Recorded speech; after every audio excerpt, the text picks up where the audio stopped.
Welcome to the 3 Pound Dev Stream. My name is Mike Johnson. I'm the community manager over 3 Pound Games. And this is part 3. It's the final part of our introduction to Blender tutorial series with Bryce Evans. I'm going to unmute right now. Hello, Bryce. Good afternoon. How are you doing, sir? Hello. I'm good. How are you? I'm wonderful.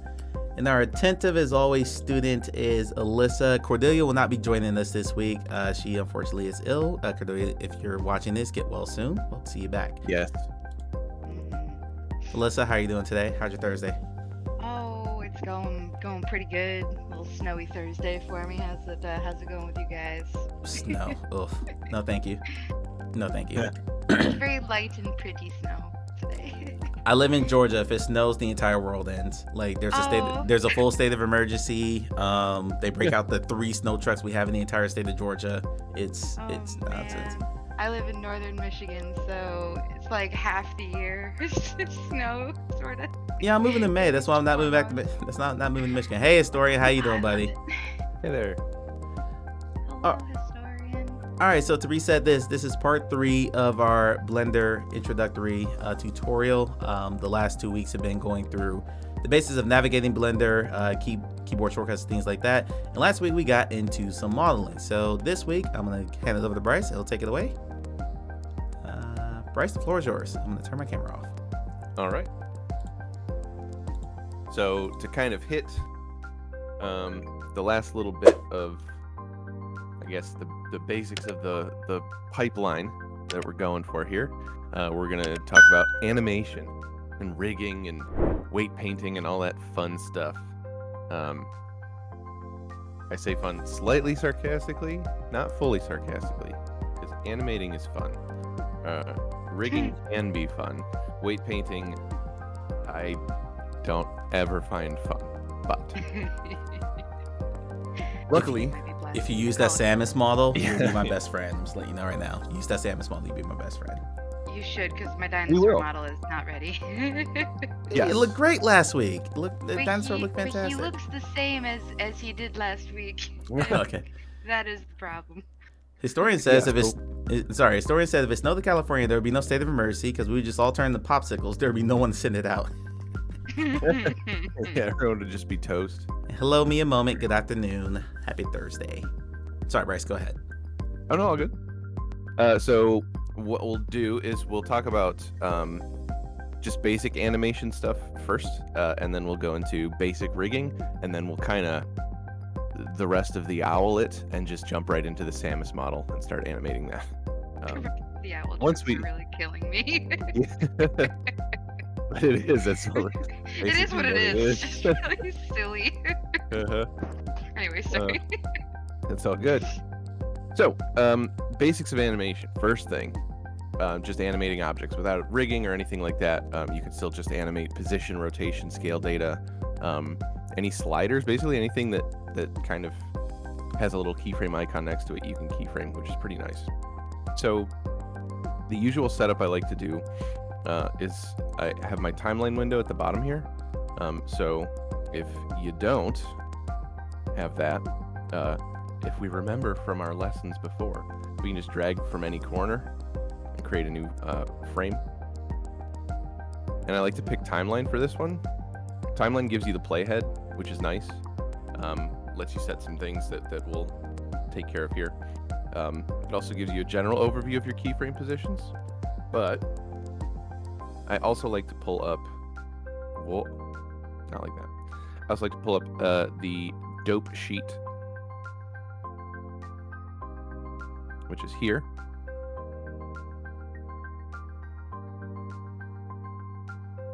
And instead of the actual dope sheet here, I use the action editor. Is dope sheet the actual term for that? Because that's great. Yes. I think that's, forgive my ignorance, but I think that's a holdover from old school animation. But I don't know. Where is the said dope sheet? Right here, the second kind of set of window selections. I feel like I don't see the thing you're pointing at. Oh, hang on.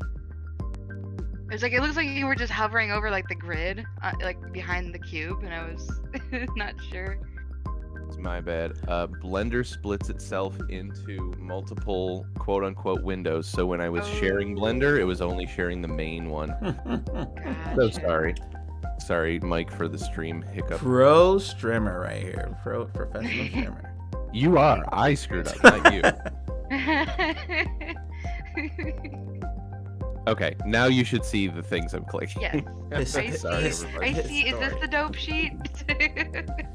Historian, go home. Go home, historian. Okay.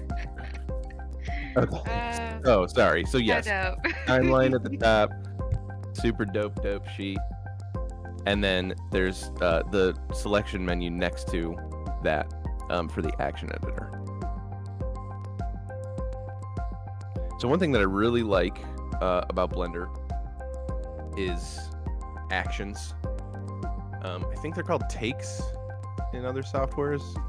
But the actions are basically just like a collection of keyframes that you can swap between. So, for example, you can see I have a blank slot in the center here. It just says new. So this is the current action. So because there are no existing actions, we can click new to create one. And it creates an action. And you can see kind of our standard, just like we saw with the materials and things like that. We have our fake user so that we keep this action even if it's not selected. Copy the action and then remove it. So I can name this. So let's say this is something like cube bounce. Good old classic cube bounce animation. Little cube bounce. I'm gonna ask a semi-ignorant question. Sure. Because that's the only questions I know to ask and stuff like this. I do video editing, so I don't do anything nearly to the extent of the intricacies of what you're doing. But you just said the phrase keyframes. And I'm gonna ask a very dumb question: is all animation handled through keyframes in Blender? No. Okay. Well, because I can animate a text from the left side of the screen to the other using keyframes or like stuff like that in videos. But I was just curious if in Blender it was along the lines of that simplicity, or if it's I don't know. Dumb question. Sorry. It's a complicated yes-ish. So typically everything will always come back to a keyframe. But the thing that you're manipulating could be a super complex series of drivers and math and sliders and joints and all this other stuff. But usually at the end of the day, it all comes back down to a keyframe. Now, that actually makes me feel better about this. Well, and that's speaking in terms of kind of like a game dev pipeline or like our pipeline, where we're not doing any like physics simulations or particle system stuff in Blender. So if you had like a particle system, for example, you wouldn't be keyframing every particle. The system would be doing it on its own. So technically that's like a moving animating thing with no keyframes because it just is. Right, we're like creating the keyframes in a handmade animation, and like I guess the keyframe is really just like what is happening in the animation at this exact time. It's like a placement holder for all the animations that could be going on there. Yeah, you want to think of a keyframe. Keyed animations. Yeah, like and especially in Blender, a keyframe is basically a holding a snapshot of a value somewhere. So that value could be the opacity of a material, it could be the position of an object, it could be, it could be any number of light, brightness, all that stuff. It all just comes back down to a value, and if you have a value, then you can keyframe it. So yeah, speaking of keyframes. I've literally just been doing nothing but keyframes and animations on the Unity timeline all past couple of weeks. Oh yeah. Not actually making the animations, just like raw. All I've been keyframing is the physical positions of where the animations are. Like if somebody's walking, keyframing them moving forward, but the walk cycle's already there. Yeah. Animation's fun. Classic. So if we want to add some sort of animation, what we can do is add keyframes So the easiest way to do that is to hit I for Insert Keyframe menu. And that pulls up all the different kinds of keyframes that we can set. Usually, I do location, rotation, and scale for my initial keyframe, or location, rotation, scale, and custom properties. Sometimes I do this just to be safe in case there's like an additional thing that I want to keyframe that I forgot about or something. So all you do is click, and it creates keyframe.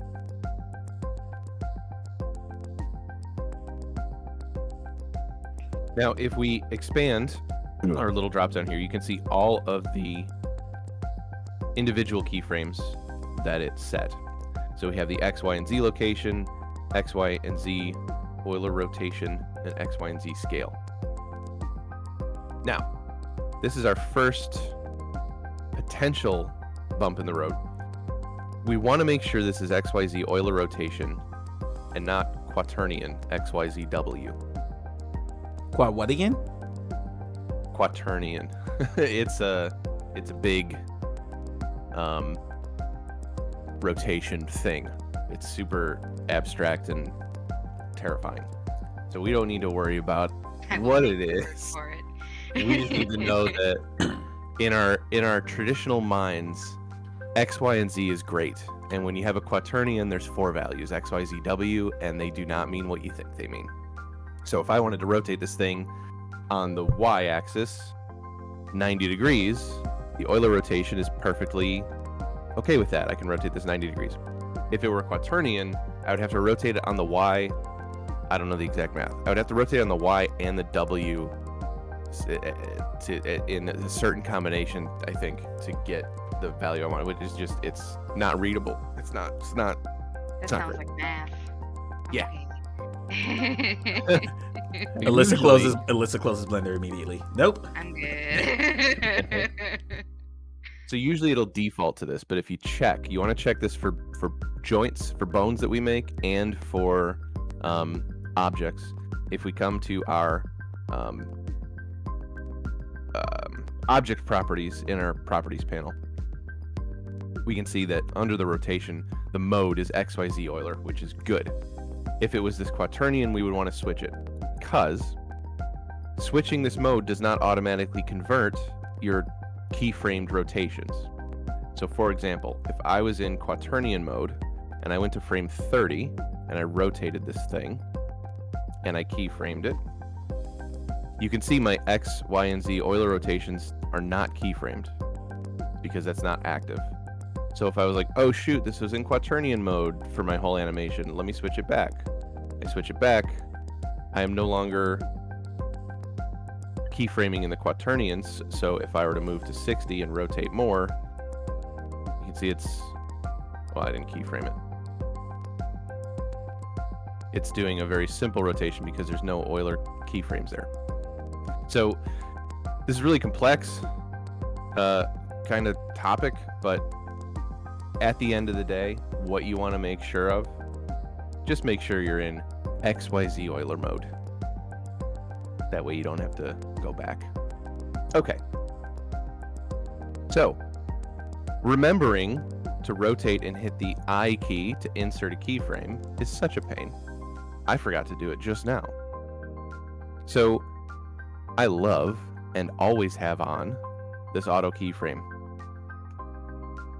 So on our timeline panel, next to our playhead here, there's this auto key button. I always select it and turn it on. I don't mess with any of the additional settings here. I just let it do its thing. So if we wanted to have this move, bounce, whatever, I'm going to go into side view and I'm going to move my playhead down here to, like, I don't know, frame 20. And I'm just going to move it up in an arc. And I'm going to go to 40. And instead of trying to guess, I can just grab my entire stack of keyframes here by selecting the keyframe at the top. And just like duplicating objects, I can duplicate keyframes. So I can hit Shift D and duplicate all these keyframes. And then just simply move it forward in the y-axis. So now we have a little jump. Look at that. Whee!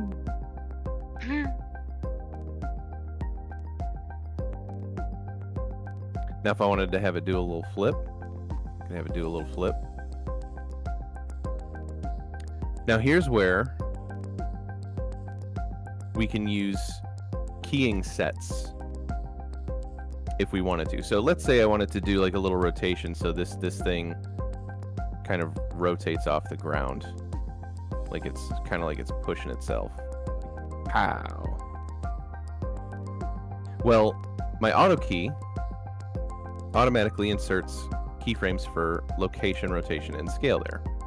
Now, I might not want to insert a location keyframe because that might interrupt some work that I'm doing in the location move itself. Maybe I want these locations to be super smooth and then just worry about the rotation. So what we can do in our dope sheet is we could just grab the X, Y, and Z locations here and just hit X to delete these keyframes. And now my location is smooth and my rotation has its little extra help there. A keying set can be handy. What a keying set will do, I'll show an example. I'll move up to frame 60 here. So in our timeline, if we select keying and we click on this slot for active keying set, if I'm going through and I'm just doing positions or just rotations or some combination of the two, I can pick one of these, for example, location. Now, if I were to hit I, the menu doesn't pop up. It just automatically keyframes based on my key set. So you can see it added keyframes, but only in the locations, not rotation or scale. Now, if I just move this object and click, you can see now it adds keyframes for everything, and that's because my auto keyframe here is not using the active keying set. So if I undo that, I check the active key set on my auto keyframe. Now, when I move, it's only getting the location data. Again, kind of nuanced, but I have seen this, since we're going to be using the Samus model later, being aware of this is important because you might get someone else's Blender file, or their animation or their character or whatever, and you might hit I on the keyboard to pull up the keyframe menu and it doesn't come up. And that's because there's an active keying set. So if we come in here and hit the X, now the I menu comes up again. So sometimes that's handy if you're making adjustments, or like I said, in this case, if we have a nice location arc and we want to add a bunch of rotations or scales and squashing and stretching, sometimes it's nice to just say, okay, I'm going just scaling, and now I can come through and I can change the scale on all of these without worrying about causing a lot of stutter or something like that to my existing location moves or something like that. So do something like that. Squash, and then it stretches real big, and then it goes back. I have a question for Alyssa now. Whoa. Whoops. Yes, as Bryce jumps these back and forth, Bryce, continue to do that so we have something visual to look at. I will. So Alyssa, seeing this and having these instructions, is this about the same complication-wise as what you're used to in your current programs, or does this seem a bit easier, a bit more user-friendly, less user-friendly, you know, compare and contrast? I think it like mostly just comes down with what you're familiar with, and a lot of these terms are very similar to stuff that would have been encountered in like my other programs, and there's a lot of crossover of like, okay, I know how to do it in this, now I get how this works in this program too. But I think it's just getting a familiarity with it, and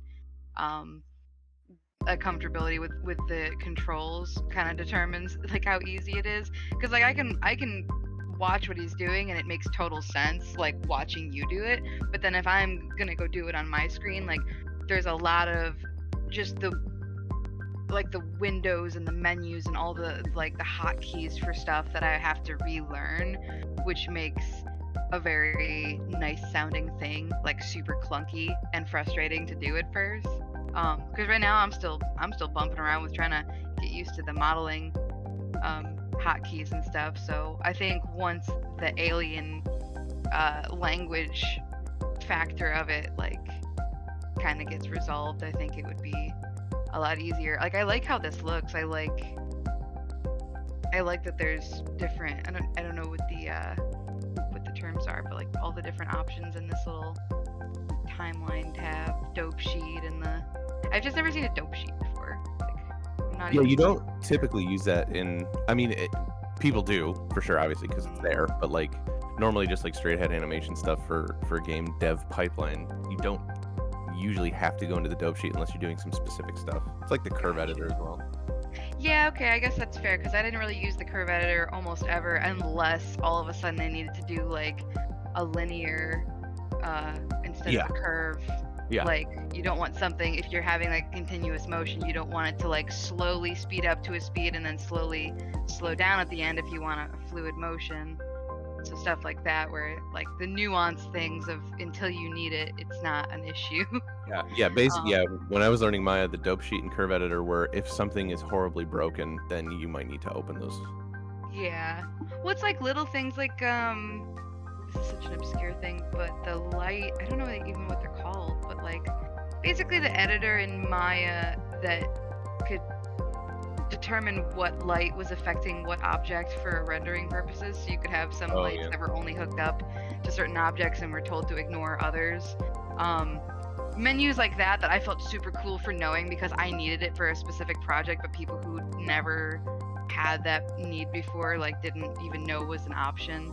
I feel like Blender's probably very similar, where it has a lot of really cool options that you won't learn until like you need them all of a sudden. Yeah. So it seems very promising, and there's a lot you can do, even if it was more complicated or whatever, which I'm not saying it is.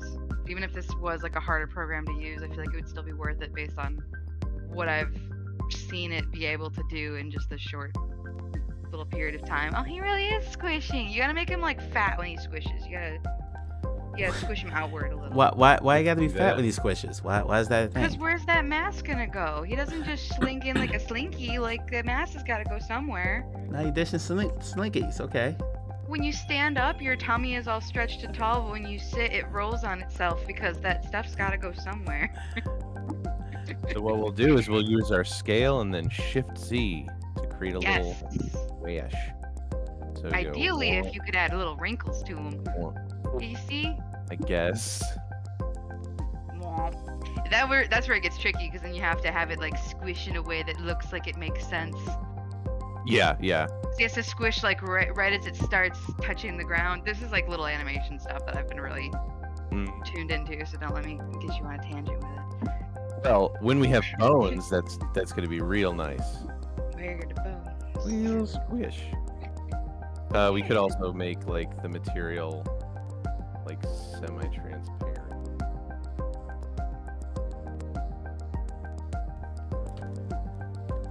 Get a little refraction in there.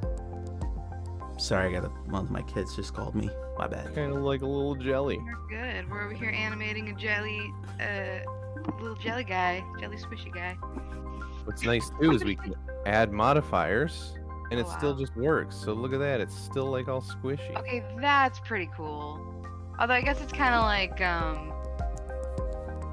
that kind of just reminds me of like the smoothing, like 1, 2, 3 in Maya, where it's like you see the smooth, like the modifier on it, but it doesn't. You have to actually tell the thing like apply this to this thing instead of just getting a preview of it. Jelly Ball VR coming soon from 3 Pound Games. Yeah. Later in 2023. Okay, so Hey Steve, yes, this is the last week for Blender. We're learning the fun stuff at the end of the pipeline, Squishy balls, such as bones and squishy bouncy balls and rigging, all the fun stuff. this ball bouncing All and doesn't have squid. any bones. And then now it's a square. We need to make flubber. Square. Oh my gosh, what am I saying? A cube. Sorry, I've been in a It's different a mode. 3D square. Yes, it's 6 square. perfect squares stitched together. I was calling spheres volume. cubes last week in my channel, so Yeah, you're that's okay. fine. I'm tired. Art always starts with a cube or a sphere. Really? Tell me I'm wrong. Really? Or Yeah, two. rest of the owl. Yep. Start with a circle. I'll throw like a tube or whatever in there as a bonus, but I think you can make anything you need in 3D by starting with those 3 shapes. But Primitives. that's in Gotta 3D love. and yeah. By the way, 3-pound dev stream spelling bee coming soon. Quadratic or quaternal or whatever. What's on That there? would be fun. Yeah. I can barely spell basic English language words, of which is my first and only language that I speak. Good, but I won't be that. It's the reason I'm not the code person, but then again, there's autocorrect now, so I'm saved. Well, if Chris were on the call, I'd give him a ribbing. Uh-oh. That's true. He's not good at spelling either. I feel like spelling is just No, like, do tell the Chris Ribbing. I feel Chris like Castoli, our half of technical it director, now- for those who don't know. Chris Castoli, our technical Chris and I director. both will sometimes move very quickly and heavily rely on autocorrect, but when autocorrect like doesn't correct it, it just ends up a variable is just spelled wrong, and it's been spelled wrong forever. And then I'm just like, Chris, did you make this one? And he's like, maybe. And then you find one that I did, and he's like, you made this, didn't you? And I'm like, yeah. I didn't realize it was spelled wrong until like 2 weeks later. Now it takes a lot to change it, so it's just gonna stay that way. Oh, no. Especially when autocorrect, when the word is spelled so poorly that autocorrect either can't do Doesn't anything know, about it, yeah. or it'll recommend something entirely different Yeah. than what you were going for, and so it looks right, but it's not. How often have you had an error or a bug in a game and it was simply because the variable was spelled wrong, but you spent like an exuberant amount of time looking for it? Oh no, it'll never amount in an actual like bug because Okay. the variable, whatever you name it, that's just what it is. Gotcha. Okay. However, Um, missing semicolons, on the other hand. Ooh. Oh yes, that is an error. That Takes is me- not a extra. spelling mistake. Ah. That is an error. That takes me Yeah. back to my college days, writing Java and C, and just one missing semicolon. When I was writing C, one missing semicolon, I have a freaking core dump for like hours trying to figure out what that missing semicolon was. Yep, Oh, it'll God. get you. Is there, not that I think that all of these are related necessarily, but like, are there like absolutely major differences between like C and C# and C++, or are they all like derived from similar? Like, is the C part of the name like a meaningful thing, or just sort of a random, like they all happen to have C in the name?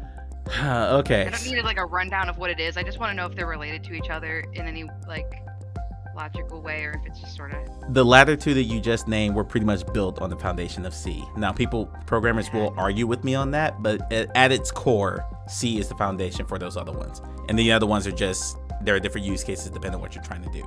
But if you know C, you can learn C# pretty quickly. Having said that, I haven't done it in 20 years, so it's possible that may have changed. But when I learned Java, C, C#, and C++ all together. And C was the first class you take when you go to Georgia Tech. Actually, Java used to be, now it's C now. And when you take C, you take C# after that. You're like, oh, because then, like you said, with these programs, the terminology, and most of programming terminology is generally the same, like recursion, stuff like that. All that stuff like carries over. It's just about what the specific code looks like. If you have a base in C, you can learn Sharp. Yeah, okay, that's yeah. just wondering, because like I figured they were probably at least mildly related for some historical, like derived from each other sort of reason or another, but I don't. The only code I've ever been familiar with has been would be C#, Yeah. whatever Unity uses. Chris And gasped very when I said that, so I'm sure he'd argue. Chris, hop in Discord if you want. And Steve asked, so did you guys just add a bone to this cube, or did you morph the cube by itself? That is a Bryce question. So I am just simply manipulating its transform. So no bones yet. Yeah, just a Just little a squishy scaling and cube. a little movement, little scaling, little rotation. And a little like offsetting cheating that I did because Oh. as we can see the pivot's in the center, so scaling this doesn't really squash the way that you would want it to. If the pivot was on the bottom, then I could scale it up without having to correct. Oh, I understand, right? Because if you scale it with the middle being the center, like the bottom, if you squish it, it's no longer touching the ground, or is in. Yeah, okay. Yeah, so like this keyframe, if I didn't keyframe the location, then it would be like, It'd be like half submerged in the ground. yeah, or it'd be something, flipping floating. Yeah. because it's fair not, enough. yeah, the pivot. Steve, go home. No No bones bones about about it. No, go home. Yeah, well done. So I have 50 keyframes of an animation. Great. I have 250 keyframes on my timeline, which means if I wanted to play and loop this, I just have to wait.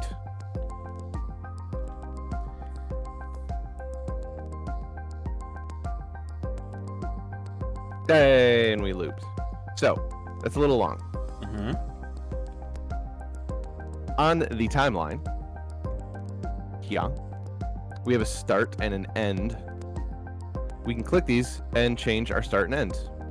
So if I change this end to 50 and hit play, then it'll automatically loop for me. This totally feels like you're doing video editing. Like, Yeah, it's extremely similar. like when I learned like animated video there's a lot of editing, this crossover. is, yeah. Totally. So I mean, it's all manipulating a timeline. You're just putting different things into the timeline, like different values into the timeline. Now you're talking my language. Now you're talking my Still a language. timeline. Now I'm Yeah, understanding you're better. just keyframing different things. We're keyframing like physical like manipulation of a thing rather than like movement or animation or different, just all different sorts. Oh, where did I need to make this? A timeline. So, with our timeline length now set properly, we're hitting play. One other thing that you want to look out for is the playback. So right now in my upper left corner, I can see I'm getting 25-ish frames per second. If we come over to our rendering tab, or our output, it's just rendering, the little printer over here. Not only do we have our aspect ratio, but we also have our frame rate. You want to set this before it's too late. Too late is relative. You could do your entire animation and then realize, oh shoot, I need 60 FPS, and then switch it and then compensate for it by scaling keyframes and stuff, but usually it's best to just get that done right away. So you can see that at 60 FPS, this actually feels pretty normal. Not too bad. It was a little slow before, but now it's perfect. So you can see if you had perfectly timed your animation and then switched to 60, it would be much faster, and then you need to scale. I almost always put it to 60 right away because you can always change the frame rate in post. In Unity, you could slow it down so that the play speed is half or a quarter. If you're rendering a video out of this, you could slow it down. It's kind of like texture resolutions. It's like you go for the higher value and then compress if you need to. That's just me though. Who knows? Can I ask The other a thing- potentially really dumb and unrelated question really Oh. quick? What's the hotkey for transform? I know move and rotation. I know rotation and scale are R and S, but what is move? Oh, G for grab. G. Sorry. It's all good. G for grab. I don't know why I thought G was like an all-around transform tool unrelated to the move tool. Oh no. That's why I hesitated because I don't think there's a transform key. Gotcha. Yes, just G. Just making sure. I forgot to write that down last time. Anyway, continue. All good. The other thing that might trip you up is in the timeline playback menu. At the top, there's a sync. It says play every frame right now. If I had a bunch of objects and my frame rate up top here was dipping below, like if it was in the red, going like 10 frames a second or something like that, this would play every frame extremely slowly so that I was able to see every frame. That's really good for tweaking parts of an animation, making sure that things are lining up, but it is not real time. So if you need real time despite performance hits, then you would want to switch this to frame dropping. Now I'm going to save, and I'm going to bump up the subdivision here till my frame rate starts to drop. It'd help if it was on. There we go.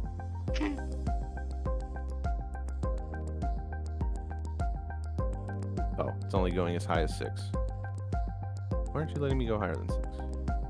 It means you've made an exceedingly efficient animation. Yeah. Chris will be proud. I might just have to set it. Let's double it. Break it, Oh. Bryce. Just break it. Doubling it went way too far. I should not have doubled it. Oh no, you broke Blender. Yeah. I'm not gonna even give it a chance to think. We're gonna Just see gonna Bryce's reopen. desktop now. Sneak peek. Oh, really? There it. Whoa, there it goes. No, oh, Just blank? we can do a little tour. No, we got Streamlabs, Elden Ring. No, I meant Black the Bolt wallpaper. The wallpaper. Oh yeah, yeah. Don't worry about it. I think I did that just to be because I had like rotating like wallpapers that I had, and I would always get confused as to where all my icons went because sometimes it would just blend in. So I just went flat. Okay, let's try that again. Let's do 8, and let's hit play. Steve says you just stare into the void. Yeah, till the void stares back. The abyss. And then you go to therapy. Okay. Maybe 12 was okay, but it was bad that I did it while it was playing.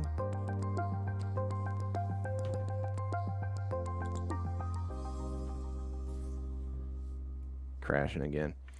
All right. Oh, wait. Bryce is breaking Blender. How did I gave it a little kick in the head and it worked. We love our alliteration. Bryce breaks Blender. Yeah. As I've gotten older, it's harder to say those, so I try to stay away from them now. I slur my speech completely sober, saying things that are not difficult to say. I'm doomed. So I'm not going to go to 12. I'll stay at 11. Okay. So we can see my FPS is now half. So because I'm at frame dropping, I didn't notice any difference in the actual speed of my animation, but you can see it's a little choppier. Now, if I set this to play every frame, you can see it's slow. FYI, nothing's moving on my screen. Like it's okay. There it goes. Oh, okay. Yeah. So you can see this is with play every frame active. So if I turn this off, my subdivision, we can see it's moving kind of quickly. And if I turn this back on, it'll think for a second. Hopefully it won't crash. And then No crash. No you'll crash. see that it's moving at about half speed because it went from 60 FPS to 30. So if you were working unknowingly at a lower frame rate in the viewport playback and making timing adjustments and things, and then rendered it out, things would be super fast and it would be really obnoxious. So that's There the it other goes. thing you always want to check. The sync, I almost always put to frame dropping until I need it to play every frame. So with frame dropping, you can now see it's the correct speed, but it's a little choppier. Okay, I'm going to put this back to 2 and then turn this off. Okay. Now we're back to efficient. Yeah, smooth. Okay, so that's basics of animation in the timeline, just manipulating transform properties. I'm going to hit the fake user button just because it's habit, just to make sure that if we were to make a second action, this wouldn't go away. So I'm going to do that now. And I'll just do it real quick just so we can see an example. So usually when I create a new action, I name it. So we'll call this cube roll, and I usually delete any keyframes I don't need. I'm going to put the scale back to normal. And I'm just going to have this move forward to here. And then I'm just going to have it roll 360. So now it rolls. I'll fake user this just so it stays around. So the advantage here is I can have this cube roll. I can animate it. I can do it. It's looking all nice. And then anytime I want to switch back, I can just pull up my actions and go back to cube bounce. And then I can hit play, and now it bounces. So what's nice about this is you can have all your different animations on separate actions, and you don't have to worry about like one thing that I've dealt with a lot, like with this cube roll. Let's say that we didn't have actions, we just had all one timeline.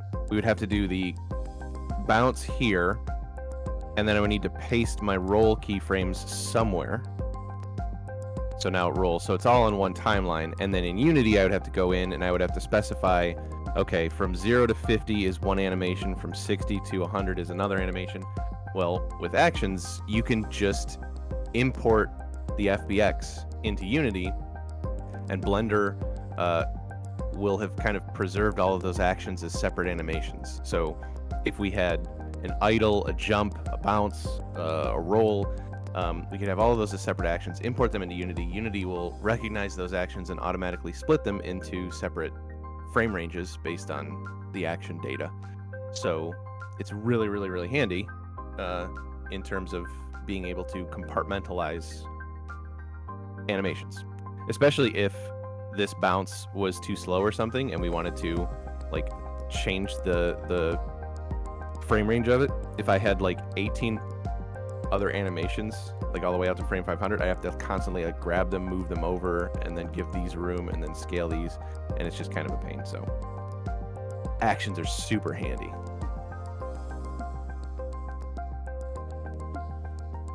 Okay. I'm just imagining. I'm sorry. I'm just imagining the Samus morph ball every time you do the roll animation. I'm just wishful thinking. And that'd be an action. There would probably be actually. We might even do. Well, it'd be one action. You'd split that action up in Unity though. You'd have like the transition into morph ball, then you'd have the morph ball roll, which would loop, and then you'd have the transition out of morph ball. Those could all be actions. I would probably make that one action and then, like I said, split in Unity. But okay, cool. Yeah, splitting in Unity is fine.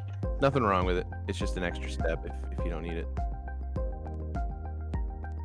So let us now make something else. I'm gonna turn the cube off. I'm gonna turn the lighting off as well. The way the wind is picking up, just like the really light snow and whipping it around, makes it look so much scarier out than it really is. And people are trying to convince me to move to the north. Sorry. It looks cool, but for a second I was like, whoa, it's really snowing, and then I was like, oh, it's just windy. Yeah, no thanks. So let's talk about rigging. I'm gonna make a cube, and I'm going to subdivide it, and I'm going to set. Can I get the idiot's definition of what rigging is? Bones. Yeah. It's essentially basically telling this object which parts of it should follow which bones. So as we saw, like, I can only move this whole object. If I wanted to move like these vertices and animate them, the easiest way is to create a rig with bones and attach like these 4 to the top bone, these 4 to the middle bone, and then I can move the bones and animate them, and then the different parts of the mesh will follow. Gotcha. Thank you for that. Way easier than like super old school animation, which is just transform manipulation, which can be a nightmare if you try. Okay, and then I set the origin so that I could scale this up a little bit, kind of tall, maybe even a little taller.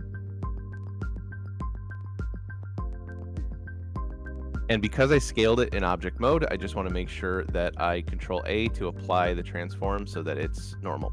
We learned that last week with the UVs. If we don't apply, then Blender still treats like the UV space like the original shape and not the applied transform scale and stuff like that. Same thing with rigging. When you attach an armature to something, you would just want to make sure that you apply the transform just in case. So what we'll do is we'll do a quick little rig of this object. In fact, I'm just gonna do 1, 2, 3. We'll just do 3 sets of bones. So we have 3 sections here, and let's say this is going to be like an arm or something. I don't know. I'm going to go to side view, and A dinosaur leg. goes back a bit. Yeah. We'll call it, dinosaur leg. There it is. It's I beautiful. should follow along with my dinosaur. I just gotta give him some. Sure. tips. So to create an armature, you just go to add armature. I usually do single bone to start. If you're doing a human, you want to use human meta-rig because then you can convert it into a rigify, I believe, with controls and stuff. Yeah, different single bone- armatures for different animals. I saw animals in there with a drop down.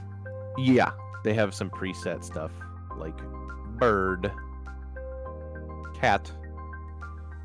No dog. I'm insulted. Of course, there's a cat, but no dog. I mean, No wolves are wonder just you like better Blender so dogs. much. No, what?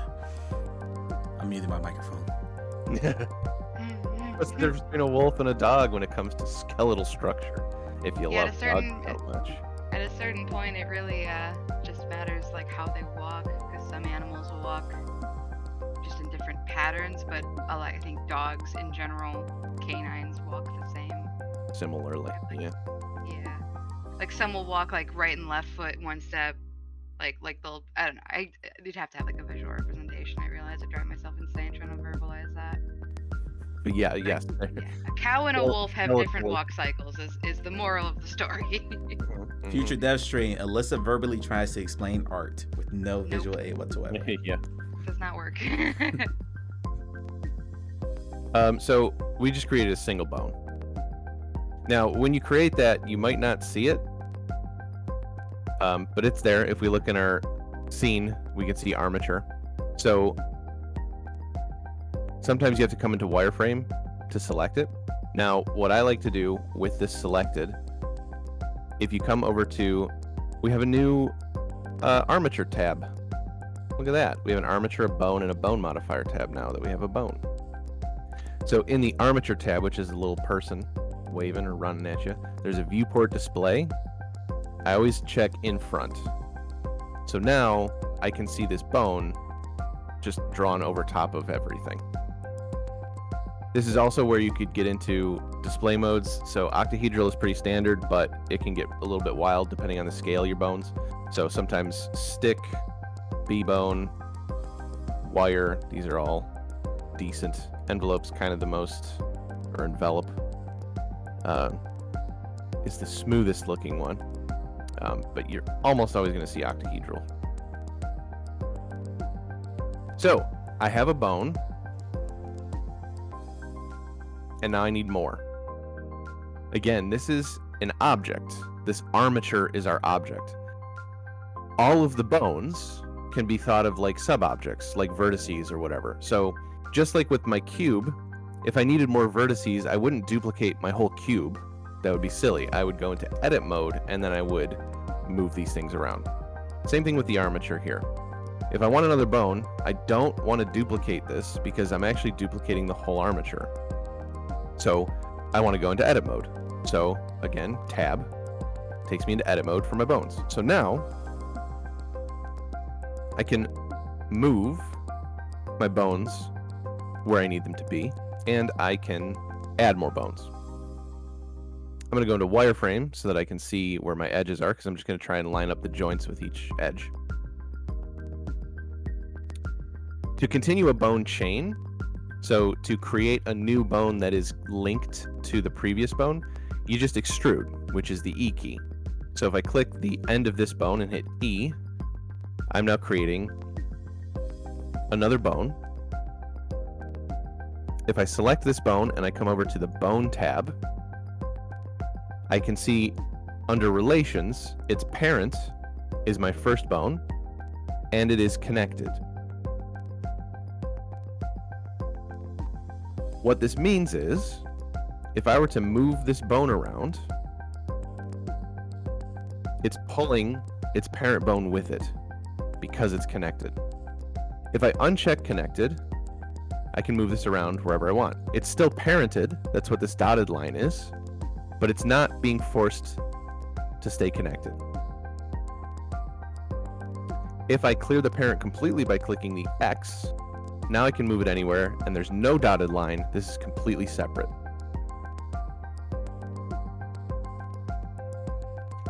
Hierarchy and structure are super important for rigging. So is naming. Goodness gracious, naming conventions. Gotta have them.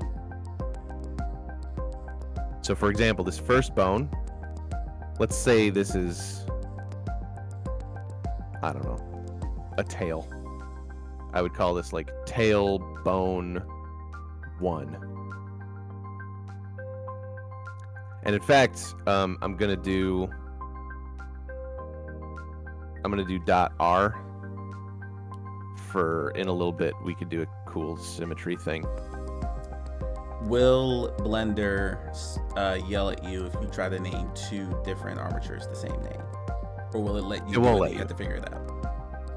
Yeah, it just straight up won't let you. Okay. It'll automatically default it to the next thing. So like, if I just had this, if this was called bone, and I tried to name this bone, it would just name it bone 2, bone 3, bone 4. It'll just keep going. That's a nice piece of idiot proofing there. Yes, so that there aren't major complications later for sure. I appreciate programs so- to idiot proof. Those are good. Oh, definitely. Things can go wrong all of the time. For sure. So what I did really quick, because we'll make these kind of like legs. I'm just gonna go back through this. So I mirrored these so that we have a left and a right, because I want to show symmetry stuff. So I'm gonna put this back. So this bone here that I originally created will be my root bone. This bone will control everything. Like if I move this, the whole structure will move. So in edit mode, if you don't want to extrude and then come over here and unconnect and move and all that stuff, what you can do is you can just simply Shift D to duplicate the bone. Duplicating the bone will just create a copy. And since this root bone has no parent, this also has no parent. So now I can come in here, I can adjust this bone, extrude up to the next one, extrude up to the top. So I have 3 bones here. I'm going to name these. So instead of tail, we're doing legs now, because that makes more sense. Oh, actually, sorry, I should, if we're doing legs, and to delete bones, you hit X, and then just select bones. If we're doing leg, I should have this be oriented at the top. Like this. For our IK structure. Ick. There we go. Okay. I don't like that these are rotated, though. One thing about manipulating bones, especially bones that are connected, being in local is imperative, because you don't want to be globally rotating bones. Bones usually you want to manipulate in local, no matter what.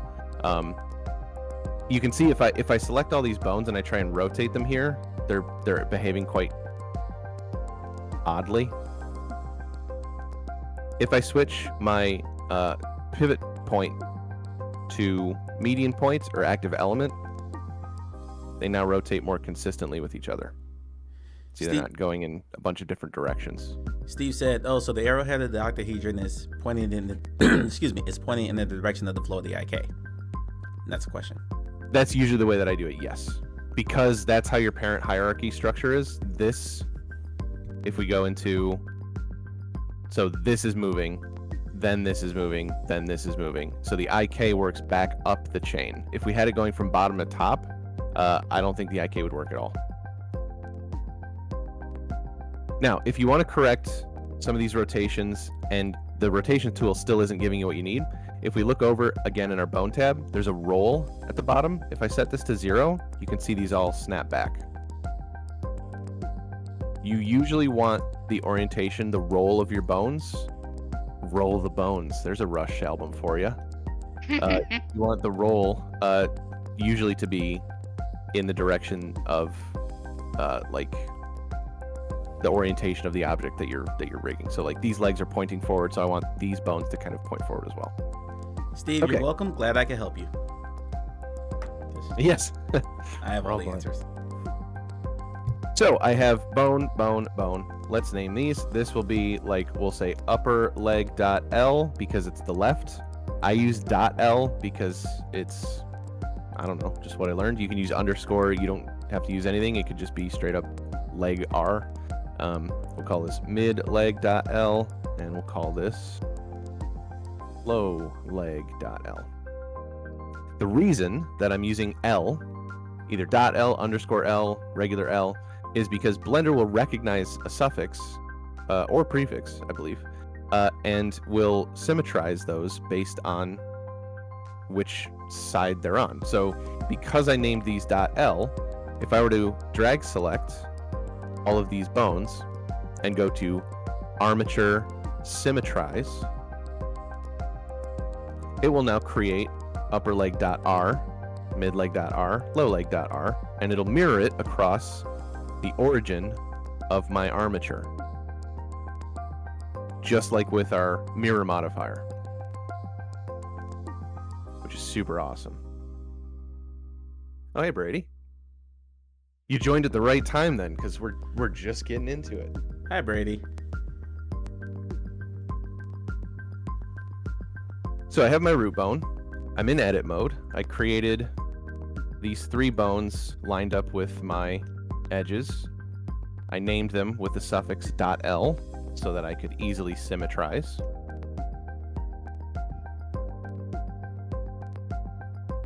Did you give clarification as to whether it was FK or IK? If you did, I didn't hear it, but I saw that Brady asked. Oh, we're gonna be doing IK. Okay. So yeah, for those that don't know, well, first, so if we tab out of edit mode back into object mode, to go into pose mode, which is where we're actually posing the bones for animation, because right now you saw that even though I'm auto keyed, I'm moving these things around, but they're not keyframing, and that's because we're in edit mode. Just like you don't keyframe individual vert movement, you don't keyframe in edit mode, you keyframe in pose mode. So in our little drop down here, we can go to pose mode, or we can hit Control Tab to go right in. And now you'll see if I rotate this, it creates a keyframe because we're posing it. So right now, these are FK, forward kinematic, which means it's moving based on its parent-child hierarchy. So, oh, specialized in rigging in Maya. Okay, then yeah, you know all the terms for sure. Just a matter of, yeah, the quick setup.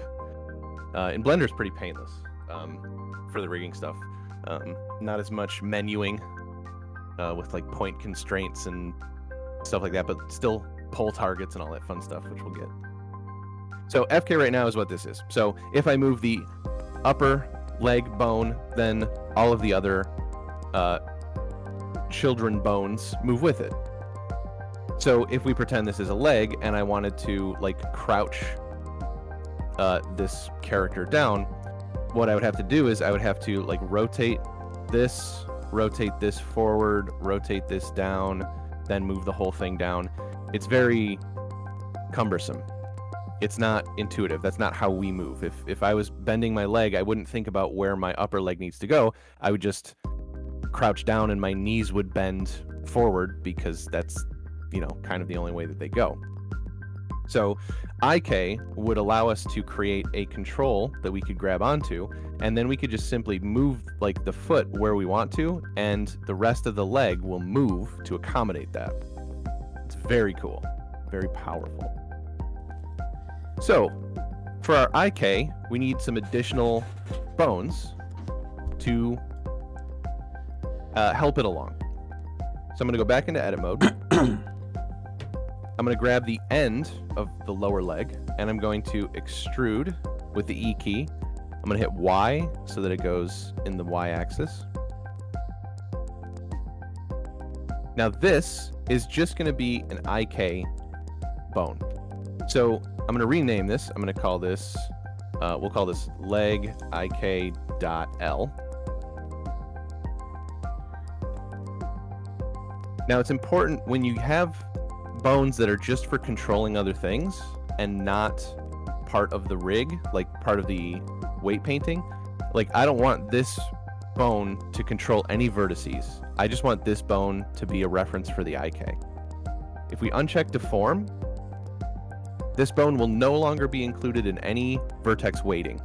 So if we did an auto weight, or if we started painting weights and all that kind of stuff, this bone would not be included in that, which is great because it's just a helper bone. An important thing when you're doing IK in Blender, you want to make sure that this IK bone is not parented. You can parent it into the root. As long as it's not parented to any part of the IK chain, you'll be fine. If it is parented to the IK chain, you start to get these infinite loops where this bone directly influences this bone's rotation, but then because this bone rotated, it moved this bone, which then rotates this bone, which then moves this bone, and it just goes back and forth forever, and it goes like all over the place. It goes wild. So we want to make sure that this is not parented to any of these in our IK chain. I usually parent this to the root. So I'm just going to click on the parent dropdown and I'm just going to select root. So this is our IK. Now we also want to pull target, which is, if you think about it, if you were to bend your leg, your foot is essentially controlling where your leg is going to be placed, and your knee is essentially dictating how your leg is going to bend, and your knee is usually pointing in a direction. So like same thing with arms. So like if you're reaching out to something, you can rotate your elbow around and your arm is pointing in a different direction then, and your hand is kind of telling you where your arm should be. So we need kind of something to tell us where it should be and something to tell us what direction it should be pointing, and that's typically called a pull target. So I'm going to select this middle bone here, and I'm just going to Shift D to duplicate it. I'm going to pull it straight back, and then I'm going to set its parent to the root, just like with the IK bone over here. And I'm going to name this pull target.L.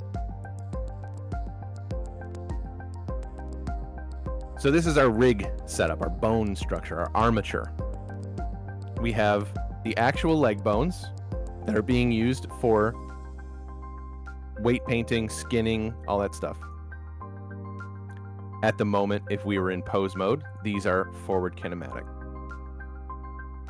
We also have support bones.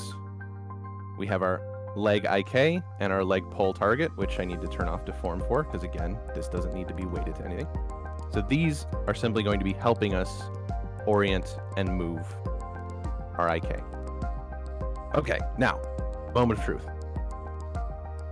When we're in edit mode, we don't have our bone modifier tab down here, but when we are in pose mode, we do.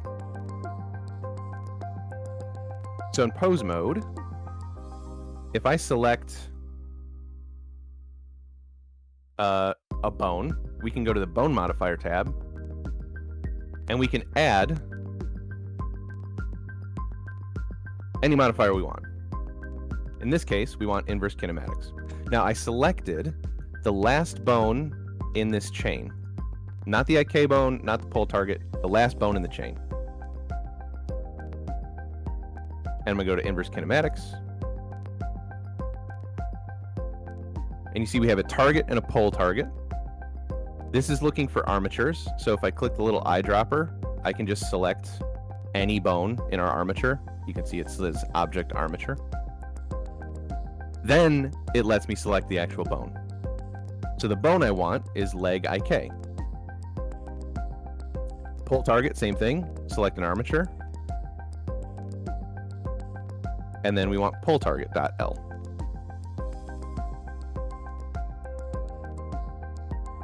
At the moment, if we move our IK, it's a little weird. So we need to fix some stuff.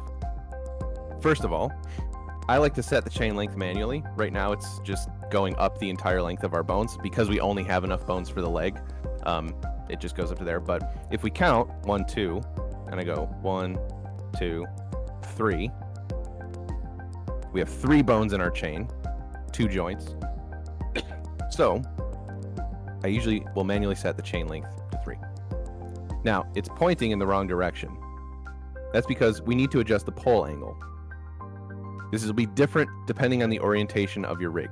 If it's like an elbow rig and the pole was up here, or if it's like a tail and it's in some weird spot, you just have to make these little adjustments here and there. So I'm just going to drag the pole angle until it's lined up with my target. Usually it's increments of 90 degrees, I've found. So if I go into front mode and I just straight up type 90, now you can see that it's back to normal. If I grab my IK bone and I move it around now, you can see that it's moving like a leg. I mean, you can already see just how much easier this is for like walk cycles and stuff like that compared to this one, forward kinematically. And we can move the pole target as well. So if I wanted to move the foot like way back here, you can see it kind of gets all inverted. I can just move my pole target back up. Now you can see here, moving the pole target changes the direction that the IK faces.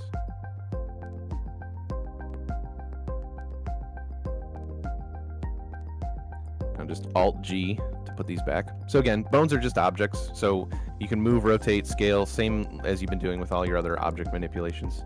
If you want to reset them, again, just Alt-R, Alt-G, Alt-S will reset, move, rotate, and scale. Now bones, got to be careful. Remember our orientations. The bone tab has the actual orientation for the bone. And if we look, you can see these modes default to quaternion, which we hate.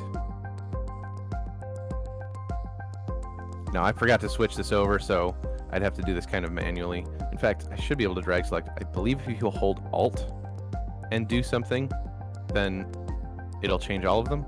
Yes, good. So I'm just going to select all my bones, hold Alt, click the drop down, select XYZ, and now they're all good. Now I can select everything, keyframe it, set a keyframe, and now I can start animating my rig. Now, it's not actually attached to anything. There is not enough time today for us to go into weight painting, unfortunately, but Blender's auto weighting is really good. So that might be one of those things that it's definitely worth watching, like a super in-depth tutorial on all the different tools and stuff. But I usually just auto weight and then correct. Sometimes we love quaternions, Chris. Brady, we were talking about that earlier. I was like, man, animating's great. Rigging, some people really enjoy. Vertex painting, never really known anyone to really jump into that. So we're gonna do a 17-part series on weight painting. After we do the Space Dragon update dev streams, we're gonna be doing those for the next few weeks. Bryce will just have the next 6 months just talk about that. Yeah, plenty of time. And then we will have a 24-hour stream of us pulling our hair out and crying at our desks. Brady enjoys it because apparently Brady's a masochist. Once hey, you get I mean, I get it. I know people who like UVing, so you know. Yep. Everyone's got their thing. Yeah. Nothing wrong with it. Several different ways to UV a cat. Brady likes UVs as well. Yeah. Okay, Brady's just one of those guys. There you go. Brady's just one of those guys. There's something about like a process, you know, like a kind of mathematical process that then creates art. It's like, yeah, okay, I could see it. I do, yeah, I've heard that it's like also just, it's repetitive and sort of almost like a form of meditation. It's like you're just could be. doing the tedious, I don't know, scratch Yeah, and you can see a direct result, which is nice. Like if you already have like the bones animated a little bit and you're like correcting stretching and stuff, then it's like, oh, this is satisfying. I'm fixing things and I can see a direct result of that. Same with UVs. If you have a texture and stuff on there and you're correcting UV islands and stuff, it's like, oh, this looks better. I have done good. Okay, so I'll ask a professional question. As a professional, of course, you're on deadline for stuff, and there's things you gotta get turned in so other people can work on other things. Is there ever a point where you will want to do it the long way, but you'll do all the waiting or something like that just to speed up the process? Or do you prefer to painstakingly go through it all yourself, like you were just talking about? It depends on bandwidth and workload. So like, if I know I can do a thing, I will offer it up, so that if the person I'm passing it off to is swamped or knows that they won't have a lot of time, or that's just like one more thing on the pile, that they can be like, oh yeah, cool, if you could get it to like 2 steps further, that would save me a lot of time. That's like, okay, cool, I will. Brady says it's very therapeutic to scream at the program on why it's not acting right. He also says we need a rigger, which we don't make those decisions. Love rigs. I love rigs. I love Murtaugh too. When will you wear rigs? Do you wear rigs? Do you use rigs? Do you use rigs? When will you use rigs? Gosh, I haven't heard that reference in a minute. Thank you for that.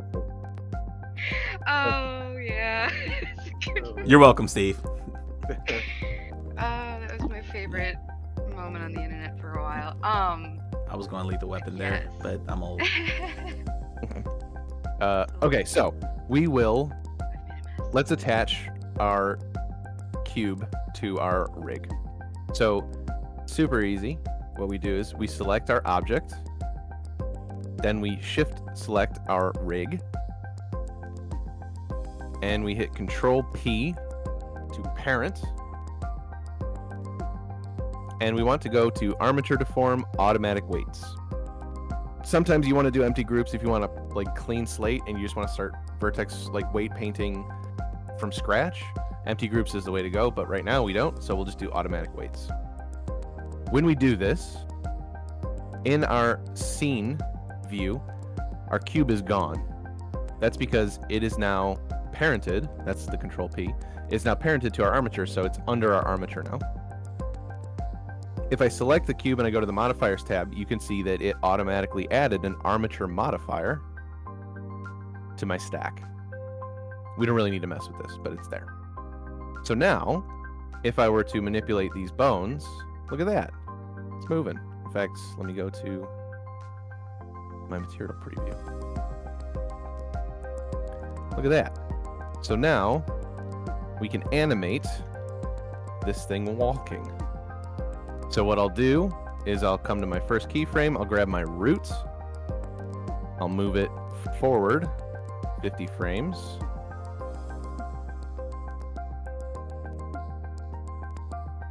We got a problem. My legs are not parented to my root because I duplicated my root and my root had no parent.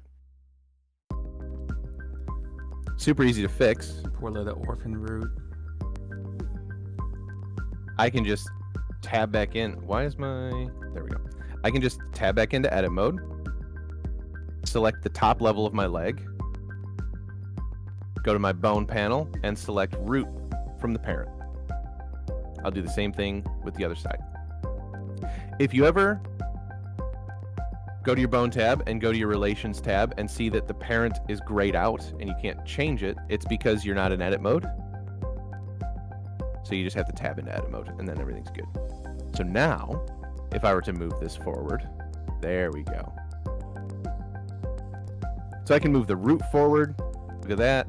It goes. And then I can just kind of go in between all these and I can grab my IK and I can adjust it. Historian. So now it's walking. We're going to do like we'll pick up the leg here and we'll kick it forward and we'll bring it back down. Robin, I will censor anything you say. It's okay. Say what you want.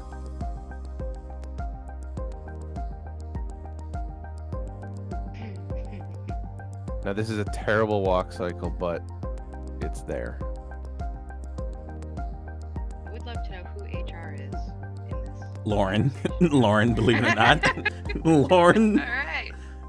So we're Gucci on anything we want to say. Yes. And she said worse. So Oh yeah. both. that too. Both of those things are true. So there it goes. It's kind of dragging itself along the ground. That other leg must be. Miyazaki would hate us. The other leg is gimpy. The other one is not moving yet because I didn't I know I was messing with you. didn't really do anything with it. Robin says the scarier Molder, and she says I like him. Why? Because he's gimpy. Robin, you don't have time to put sounds on him. You don't have time to put sounds on this. I encountered a cat that walked like that very recently, actually. Oh, Yeah.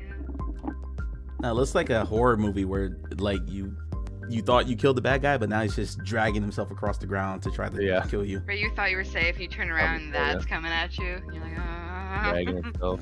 Well, I suppose I could add a little drag to this leg. I'm gonna get one of you to play a horror game here pretty soon. It's gonna happen. Play a horror game. Oh, there we go. In VR. Let's be clear. I'll do that. You're There we I'm go. a big Dragging scaredy itself cat, away. and I live in the middle of nowhere, and often do streams when I'm home alone. So it could be very, There you go. comedic, comical. There's the word. Comedical. Five Nights at Freddy's. I've never played that, but the only person that I've ever known or known of that exists in real life that isn't a streamer that's played that was an old coworkers of mine's grandchildren loved, they were 8 years old or younger, and they loved Five Nights at Freddy's, and that game is horrifying looking. It was just mind blowing that was my introduction to a horror game, was through somebody's grandkids. Yeah. I love it. Everyone, look at the loveliness. It's like the haunting Chuck E. Cheese. Samus. Aw, Samus.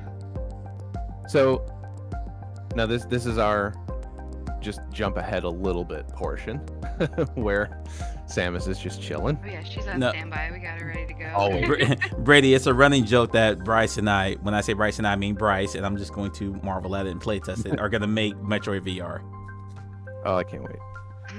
It's a running joke inside our company. It's never going to happen. We I don't have don't- time, and the license. But no. Yeah. I don't get how it got so popular with children either, but also Chuck E. Cheese was unironically fun and entertaining to children, and as an adult that is absolutely terrifying. So I don't know. Yep.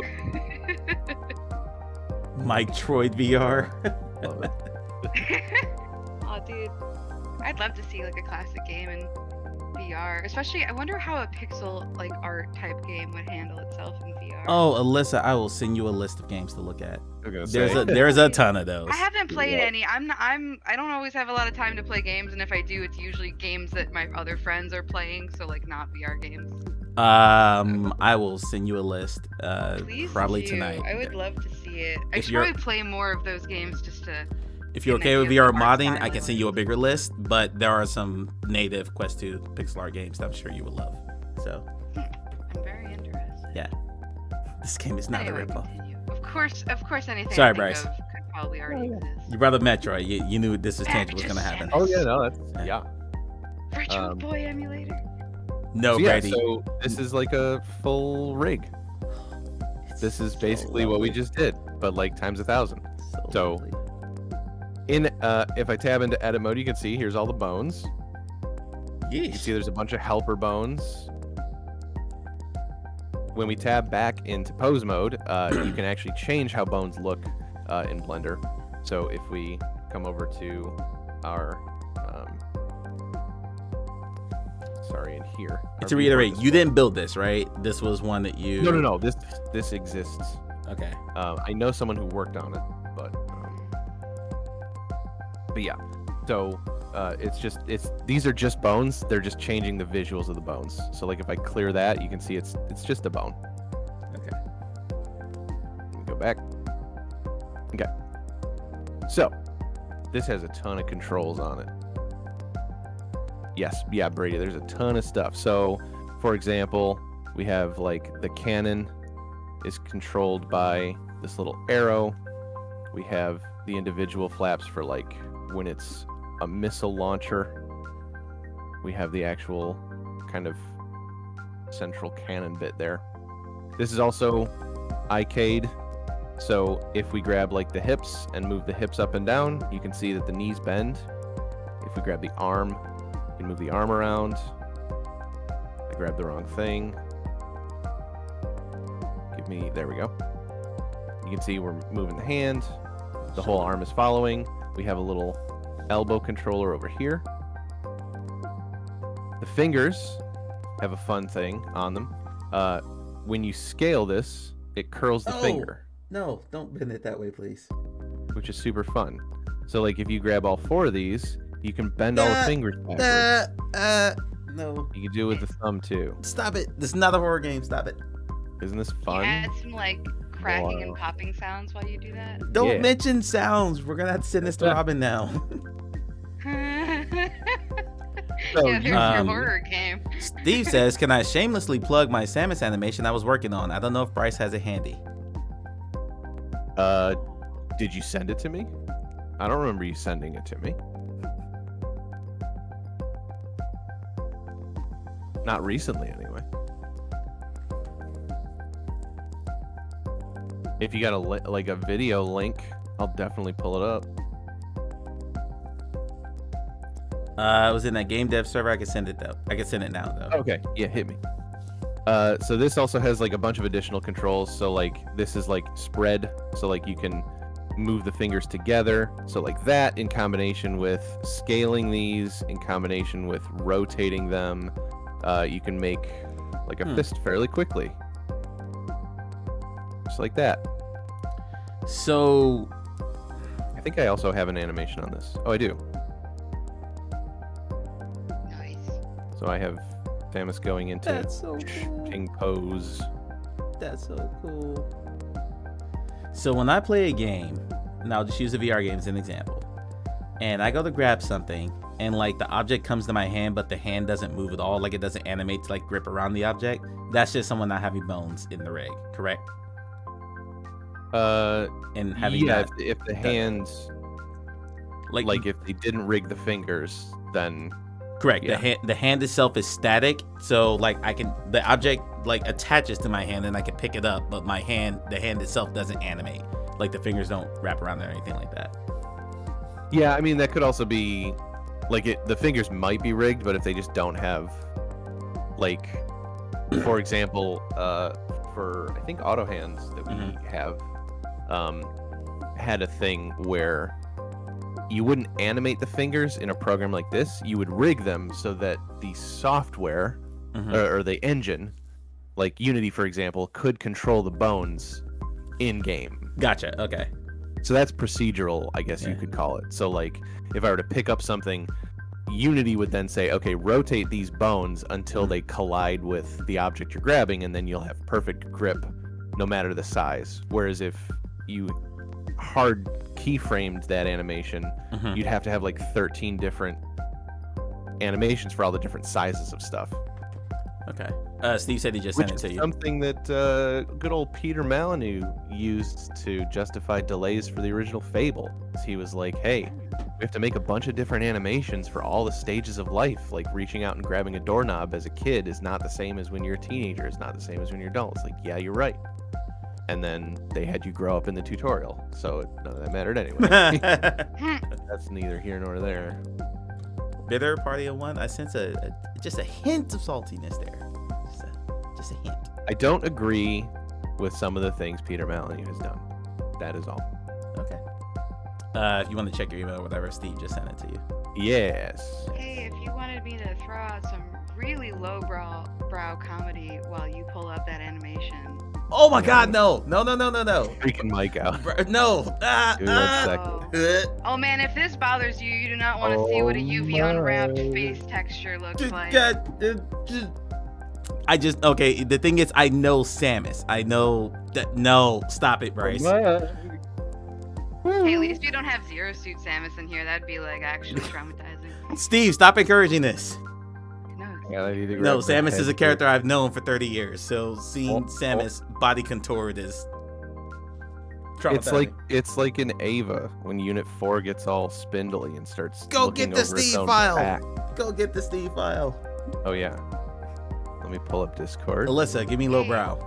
Yeah, so if you want to switch to my screen for a second, whoever I want to say, let's see, Oh, you got Brady, it. Okay. with your Virtual Boy emulator, I've found what I am pretty sure is an exact replica.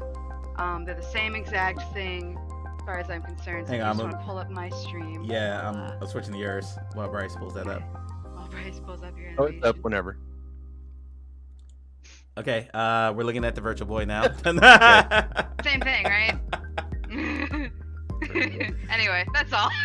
That's great. I saw it and I was like, I've seen this before. Historian, absolutely not. Yeah. Mike, like I said, lowbrow as heck. Also, here's a dinosaur. Anyway, back to Samus. Okay. I was gonna say to go along with what Brady was saying. I was gonna pull up. I don't have a Unity project with a good rig that I can show on stream. But Unity also has in the meta rig, or not meta rig, mechanism section. When you're testing out a rig, they have a bunch of sliders that contort your body in a symmetrical way that just straight up like breaks all your bones. But it's just so that you can see how it deforms and stuff. Yeah, Brady, so yes. I'll just stay out of the rigging department. I won't go anywhere near there. And Historian, absolutely not. Torturing me is already done on my channel. It doesn't need there do not need to be any more outlets to torture me. No. Please don't. Okay. So this is Steve's Samus animation. One of two. Bring it on. And let's say they all loved your dino, just so you know. Thank you. I saw. Thank you. Boom. Look at the in the Super sass. Smash final screen. Look at the sass. Oh yeah. Hand on the head. Love it. What a confident winner. Mm-hmm. Samus won the match, and she loves it. And then boom. Nice. That's fantastic. Nice little settle at the end there. Settles in. Mike Troid VR, released by 3 Pound Games, will come. Yeah. There you go. Yeah. What's that thing changed? Stop! Put it back. Please. I'm moving it up. So this one also has some actions as well.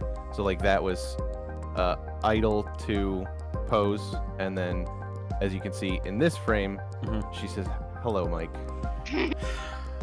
And then love the weight put on the legs. So this might actually be your file then that you gave me, Steve, because this has all your that one animation looked very similar to the video. Yeah, this might just be the one that you gave me forever ago, and I just opened it. I love it. Wow. So there they are. Everything comes full circle. Make you feel special, huh, Steve? You sent this to him months ago, and he just now opened it for the first time. Oh, I opened it before. It's just okay. it's the first Samus that I found in my open recent. So what that means is I've been opening this one more than anything else.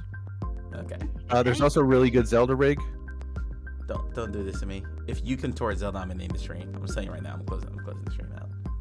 Zelda's too human looking to distort. Samus at least looks like a robot. Thank God. So here's Zelda. This was also just like a free thing.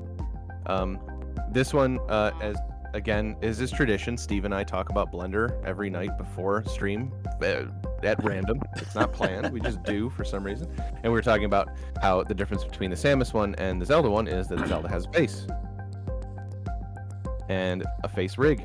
So they had to animate the face and eyes and all that. Yeah, or like you can move the eyes around, and you can see that like the actual eyelashes and stuff also kind of move a little bit with that. This has a ton of control as well. How dare you, Brady? How dare you? We go. I'm gonna turn off all of this. So the Zelda rig actually has a side panel here. When you have the rig selected, in the items panel up here, you can actually turn on and off different sets of bones. So if we just wanted to make changes to the face, we could turn on the face main, and we could do things like close the eyes, the shade, look around. She'd go, what? Huh? So this is also why in a lot of games you'll see characters, like enemies, for instance, who have like a face mask or something on, because that's just an easier way to not have to animate all those facial expressions. Yeah, there are Like feels like a cheat 3. almost. Oh man, yeah, Brady, I should have pulled a link rig up. That would have been great. It's like the putting the hands in the pockets of a drawing equivalent of animation. It's like Yeah. if you don't have to do it, then probably avoid it. Well, It'll take too much time. Yeah, If it's and not there's, important to the story. there's Right. different combinations of things too, ways that you can do facial animation. So the simplest, and what they used to do back in the day, is just UV swaps. So if you looked at like a texture for like, I don't know, like a Pokemon 3D game, or like old school like Ocarina of Time or PlayStation games like Final Fantasy and stuff like that, your texture sheet is just a bunch of different faces or different eyes or different mouths, and essentially what they do is they just shift the UVs to like kind of hard cut to a different texture. Okay. So you'd have a texture of a face that's smiling, one that's angry, one that's not, and then you'd swap between them. Brady Chase does blend shapes for simple stuff, full face array for complex. Yes. So that's the second thing. The next, I guess, quote unquote, easiest thing to do would be to create blend shapes, which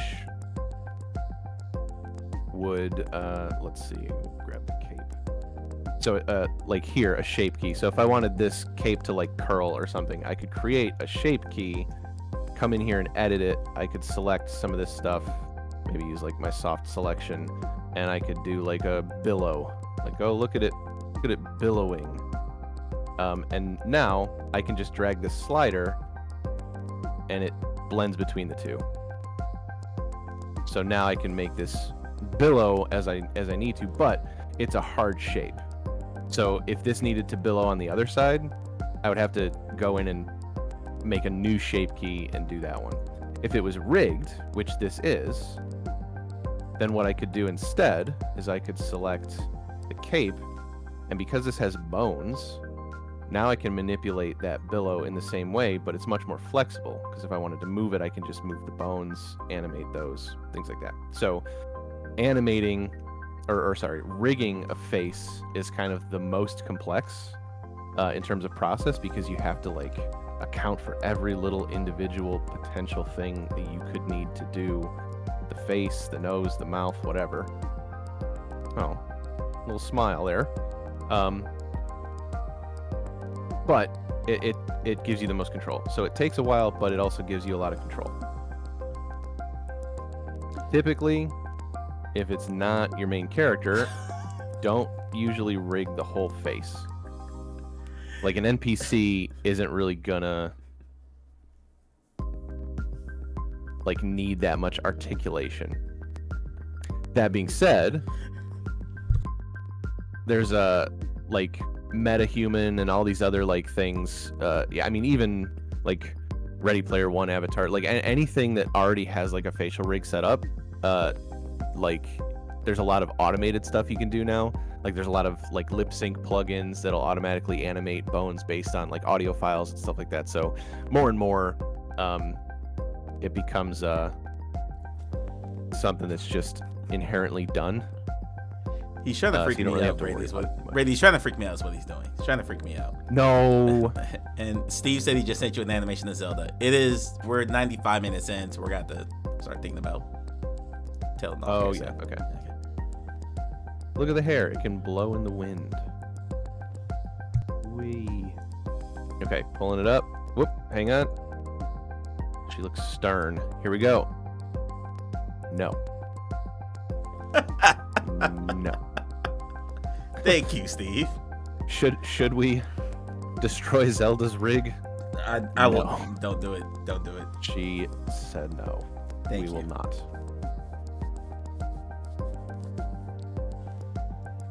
But yeah, so that's that.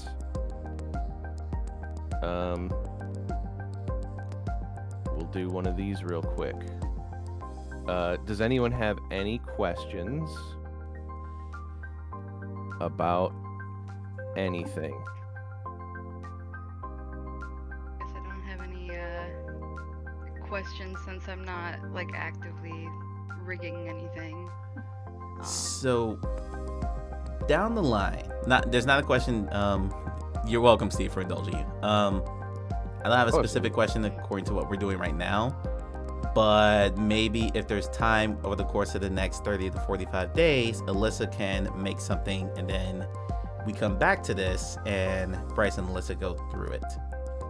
Because Alyssa, this will be whatever you make will be your first thing you ever built in Blender, right? Yeah, I mean, my first, more than just a few vertices here or there moving around. Like, Right. I've done the bare minimum of modeling in it, so Okay. it would be my first. And yeah, I think that's part of it, is like when you're learning it for the first time, like trying to do all of these steps within a matter of a couple days. Oh is yeah, a lot. that's a lot. Right. Yeah. That's what I was saying, like give you a few weeks to kind of play with it and get your head wrapped around it, and then circle back and we could do a stream on Alyssa's first Blender project. That'd be fun.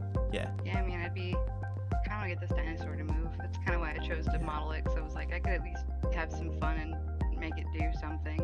Right, and I won't time bound you. I won't say you have to have it done in 3 weeks. No, just because this is something to be done in your spare time. So whenever you're like, hey, I'm ready to show my dinosaur now, we'll plan a stream and just do that. Brady says, just remember, folks, what's not on camera, it can look like crap and all be deformed. Absolutely. Yes. Yes. A classic of that is, I think, the GDC Overwatch talk, where they show like squash and stretch frames. If you were to pause it at any point, it's a horrifying monster. But in motion, it looks really good. Yeah, it's like certain animes that animate like that, and you pause it like. Yeah, and it's like, oh, smear frames. Yeah. Those are my favorite. I think those are. That Overwatch gold. stream is coming. Oh yeah. I have to figure out a Monday where all of you who play Overwatch are going to be available. Which I don't know when the hell that ever happens, but if I get, I don't know, 3 or 4 of you on there. But I would like to have a full squad whenever you all ran it. So I would like as many people as possible who play Overwatch, because I don't. I've actually. I do. All the time. I have. Especially now that it's cross-play, because I can actually play with like my brothers on PS4 and everything. Right. Okay, but now we're on Overwatch talk. So, Bryce, you have anything else you want to cover here before we start to wrap it up? No, that was a ton of information again. I apologize for the No, you're good. pace. It is all kind of good all over, info. It's way better. It's way better when tutorials are quick but recorded, and you can always like. It's different. Like if you were in class with a teacher who blows through it so fast, and it's like, okay, now do it. It's like record yourself. Right. I don't know. Right, like you did all these things, and that's great, but I don't know what the keys were to get to those menus, or things like that. That having the ability to go back and watch it is really, really nice. All right, so I guess this is the end of our 3-part intro to Blender tutorial. Bryce, thank you for your time. This was nearly 5 hours of tutorial stuff that you've done on the stream now, so I appreciate it over the course of the last 2 weeks. Absolutely. I had a blast. We will come back to Blender probably in a few weeks, for sure. We just need to let Alyssa work on the project. I'm sure they want to play around with some stuff, and then we'll circle back and Bryce can critique his students and grade them on their efforts and tell them they have Fs and try harder. Okay, so Not me. I'm straight A student.